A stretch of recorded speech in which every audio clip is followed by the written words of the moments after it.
Alan West TV host Mike Rowe, a fan favorite among conservatives due to his down-to-earth nature and seemingly endless supply of common-sense wisdom, has weighed in on the whole national anthem protest fiasco sweeping the country, and it's everything our country and culture needs to hear right now.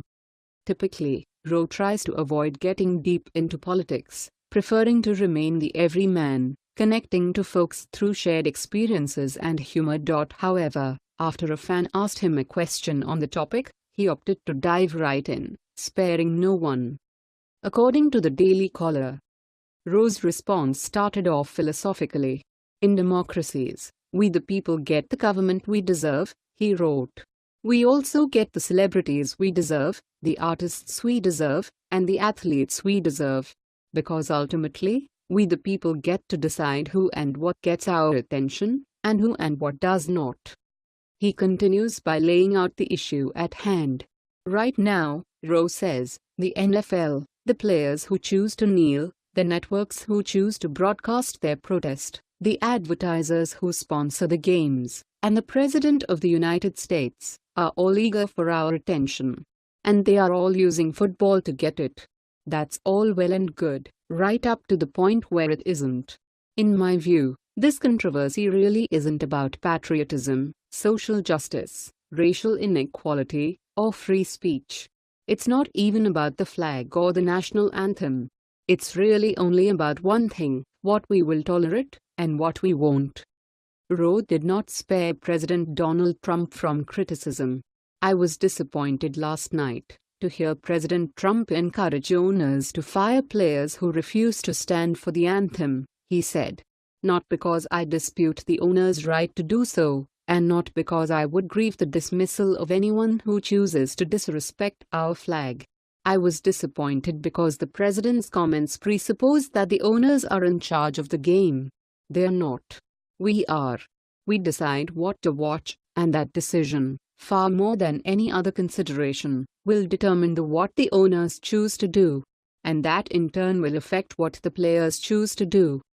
Continuing, Rowe wrote, "As the leader of the country, the president had an opportunity to remind us that the NFL, the networks who broadcast their games, and all of the players, standers and kneelers alike, work for us. He might have also used the occasion to remind us that he too serves at our pleasure." Next to fall in Rowe's crosshairs was NFL Commissioner Roger Goodell and the NFL Players Association. I felt a similar amusement when the commissioner issued his response, followed by the president of the Players Union. Their comments, along with the comments of many of the players themselves, were perfectly reasonable, perfectly understandable, and perfectly in keeping with their First Amendment rights.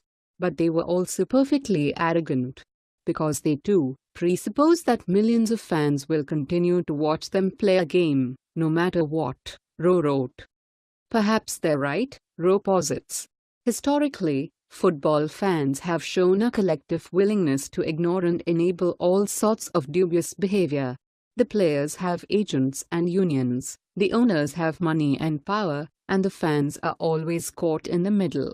The resulting strikes and the constant uprooting of teams from broken-hearted towns proves beyond all question the overall lack of regard for fans in general. But here's the thing, Rob, Rowe concludes.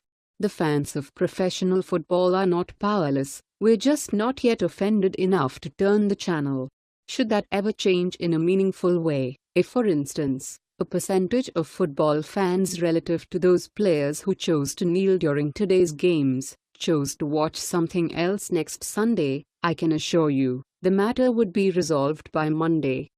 Pretty safe to say Rowe nailed this thing on the head, and all the criticism he dished out is well deserved for folks on all sides of the issue.